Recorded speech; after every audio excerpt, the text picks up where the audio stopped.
Hello बच्चों, चलिए देखते हैं चैप्टर फर्स्ट एक्सरसाइज 1.1 का क्वेश्चन नंबर 3 देखते हैं क्या है।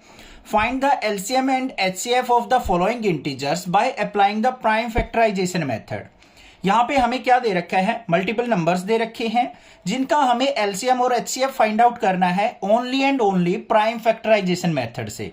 तो इसीलिए मैं बता रहा हूं आपको कि एलसीएम और एचसीएफ जो सीख रहे हैं ना आप, वो प्राइम फैक्टराइजेशन मेथड से ही कीजिए, क्योंकि सिलेबस में यही टॉपिक है आपका और एग्जाम में आपसे मेथड मेंशन करके पूछेगा कि प्राइम फैक्टराइजेशन मेथड से एलसीएम एचसीएफ फाइंड आउट करो, तो फिर आपको इसी मेथड से करना पड़ेगा। किसी अनदर मेथड से करेंगे तो आपको मार्क्स नहीं मिलेंगे। ठीक है, सबसे पहले देखते हैं फर्स्ट पार्ट के अंदर हमें क्या क्या नंबर दे रखे हैं भाई, 12, 15 और 21। तो हम इनके फैक्टर निकाल लेते हैं। सबसे पहले 12 के फैक्टर करते हैं। किस पे जाएगा, 2 पे, 2 6 जा 12, फिर 2 पे जाएगा हमारा 2 3 जा 6, और फिर नेक्स्ट प्राइम नंबर क्या है बच्चों, 3 है, तो 3 1 जा 3। 12 के फैक्टर आ गए। अब 15 के देख लेते हैं। 15 के फैक्टर करेंगे, 2 से तो डिवाइड नहीं होगा, किससे डिवाइड होगा, 3 से, तो 3 से डिवाइड करते हैं। 3 5 जा 15, 5 किससे डिवाइड होगा, 5 से होगा, तो 5 1 जा 5। फिर 21 के कर लेते हैं।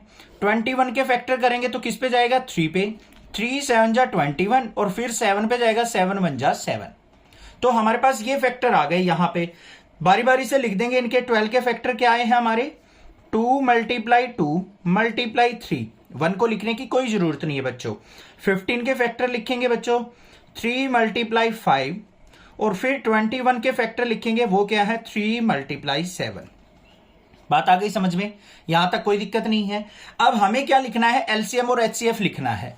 तो सबसे पहले हम एलसीएम लिख लेते हैं इसका, लोवेस्ट कॉमन मल्टीपल। सबसे पहले पेयर में देखो कौन सा है, 3 इसके अंदर भी है और इन दोनों के अंदर भी है, तो ये बन गया हमारा पेयर 3 का।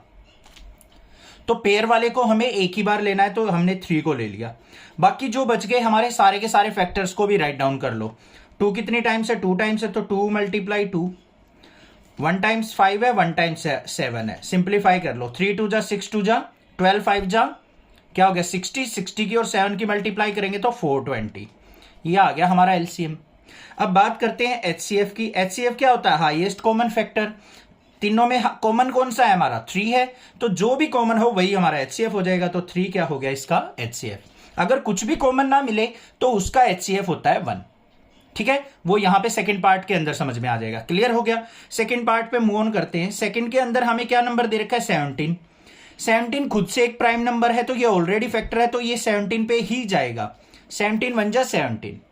23 भी हमारा प्राइम नंबर है बच्चों, तो 23 के फैक्टर हम नहीं कर सकते, तो 23 1 जा 23।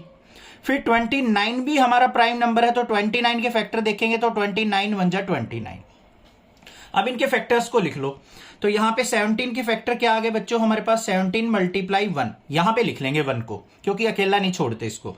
23 है, तो 23 के फैक्टर क्या आ गए बच्चों, 23 मल्टीप्लाई 1, और 29 के अगर मैं फैक्टर देखूं तो क्या आ गए, 29 मल्टीप्लाई 1। अब एलसीएम और एचसीएफ आप इजिली निकाल दोगे। एलसीएम देख लो, लोवेस्ट कॉमन मल्टीपल क्या होगा, 1 कॉमन है, 1 को लिखने की जरूरत नहीं, सभी फैक्टर्स की मल्टीप्लाई कर दो। 17 मल्टीप्लाई 23 मल्टीप्लाई 29, इनकी प्रोडक्ट करोगे तो हमारे पास आ जाएगा 11,339। आई होप प्रोडक्ट करके दिखाने की कोई जरूरत नहीं है, आप आराम से मल्टीप्लाई कर सकते हैं। एचसीएफ की बात करें तो हाईएस्ट कॉमन फैक्टर, कॉमन क्या है इनमें, ये 17, ये 23, ये 29, इनमें तो कुछ भी कॉमन नहीं है। जिसमें कुछ भी कॉमन ना दिखाई दे तो उसमें 1 क्या होता है हमारा, एचसीएफ होता है, तो एचसीएफ क्या हो गया, 1 हो गया। सेकेंड पार्ट भी क्लियर। नेक्स्ट देखते हैं थर्ड पार्ट। थर्ड पार्ट में हमें नंबर क्या दे रखे हैं, 8 9 और 25। तो थर्ड पार्ट में हम सबसे पहले किसके फैक्टर करेंगे, 8 के। तो 8 के फैक्टर करते हैं भाई। 8 के फैक्टर क्या आएंगे, सबसे पहले छोटा प्राइम नंबर 2 पे है, 2 पे जाएगा, 2 4 जा 8। फिर हमारा 2 पे जा रहा है, 2 2 जा 4। फिर 2 पे जा रहा है बच्चों, 2 1 जा 2। 8 के फैक्टर आ गए। उसके बाद फिर 9 के देखेंगे। 9 हमारा 2 से नहीं जाएगा, डिवाइड नहीं होगा, तो हम किससे देखेंगे, नेक्स्ट प्राइम नंबर 3 से। 3 3 जा 9। फिर 3 पे जाएगा, 3 1 जा 3। 25 के फैक्टर देख लो, किस पे जाएगा, 5 पे जाएगा, 5 5 जा 25, और फिर 5 पे जाएगा तो 5 1 जा 5। सभी फैक्टर आ गए, इनको राइट डाउन कर लेते हैं। सबसे पहले 8 के फैक्टर लिखो क्या आए हैं, 2 मल्टीप्लाई 2 मल्टीप्लाई 2, 3 टाइम्स 2 है।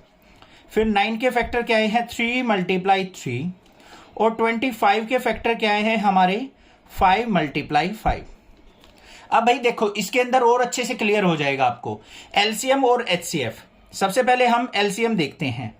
लोवेस्ट कॉमन मल्टीपल, क्या ऐसा कोई फैक्टर है जो तीनों में कॉमन हो? ऐसा कोई भी फैक्टर नहीं है। तो हम क्या करेंगे, इन सभी फैक्टर्स को राइट डाउन कर लेंगे एलसीएम में।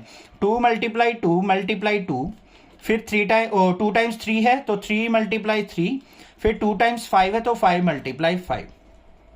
प्रोडक्ट करेंगे 2 2 जा 4 2 जा 12, 12 3 जा 36, और यहाँ पे 5 5 जा 25, 3 जा 75। 75 की और 36 की मल्टीप्लाई करूंगा तो मेरे पास आ जाएगा 1800 आ जाएगा बच्चों। ठीक है। एचसीएफ की बात करें हम यहां पे, फिर देखो तीनों में कोई भी कॉमन नहीं है, तो मैंने आपको बताया था जब कोई भी कॉमन फैक्टर ना मिले तो हमें एचसीएफ क्या लिखना है, 1 लिखना है। तो इनमें 1 कॉमन फैक्टर होगा। देखो ये रहा, नीचे दिखा रखा है, तो यहां पे एचसीएफ क्या हो जाएगा, 1 हो जाएगा। आई होप क्लियर हो गया, क्वेश्चन समझ में आ गया।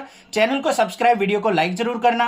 कंप्लीट मैथमेटिक्स आपको कराऊंगा, एक्स्ट्रा क्वेश्चंस भी कराऊंगा। सीबीएसई के जो प्रीवियस ईयर के क्वेश्चन पेपर है वो भी आपको कराऊंगा, एग्जांपल्स भी सब कुछ आपको करा के दूंगा। 100 आउट ऑफ 100 मार्क्स की गारंटी है। बस आप साथ में पढ़ते रहो, मेहनत करते रहो। ठीक है। चैनल को सब्सक्राइब, वीडियो को लाइक जरूर कर देना, अपने फ्रेंड्स में शेयर कर देना। Thank you students.